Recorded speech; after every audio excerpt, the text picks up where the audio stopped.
Qu'est-ce que la santé aujourd'hui? La santé est un fait, culturel, à la fois politique, économique et social. Voilà ce que soutient Foucault dans son ouvrage Naissance de la biopolitique. Selon lui, chaque époque en dessine un profil normal.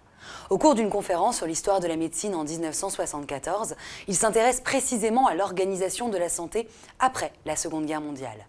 Il observe qu'on passe du concept de l'individu en bonne santé au service de l'État, au concept de l'État au service de l'individu en bonne santé. On passe donc d'une politique étatique hygiéniste qui régnait depuis le XVIIIe siècle à une politique individuelle des usagers de santé. Ce qui va contribuer à élargir le champ des demandes, notamment individuelles, et à engendrer de fortes attentes de la part de l'individu et de la société dans le champ général du bien-être. Dans ce contexte, l'objet de la médecine n'est plus seulement la maladie et sa prévention, mais la santé et sa promotion. Dans son entretien avec Robert Bonneau sur la sécurité sociale et son enjeu en 1983, Foucault constate que la santé acquiert une extension indéfinie. Selon lui, le besoin de santé n'a pas de principe de limitation.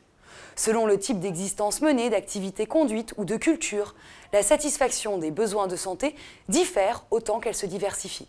Ce qui s'inscrit dans le prolongement de la définition de l'OMS qui, dès 1946, présente la santé comme un principe d'existence générale, un état de complet bien-être physique, mental et social.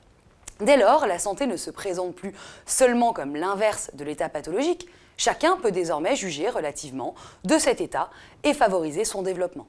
Aussi, cette extension du champ définitionnel de la santé, ainsi que l'extension du champ des compétences et des performances techniques et médicales, ont contribué à renforcer l'autonomie des acteurs et à élargir le champ des possibles, des attentes et des demandes. Michel Foucault précise que c'est le contexte néolibéral américain qui a le premier appelé la santé à intégrer la théorie du capital humain, d'après laquelle l'homme a à étendre son champ d'action et de compétences, et notamment son capital santé.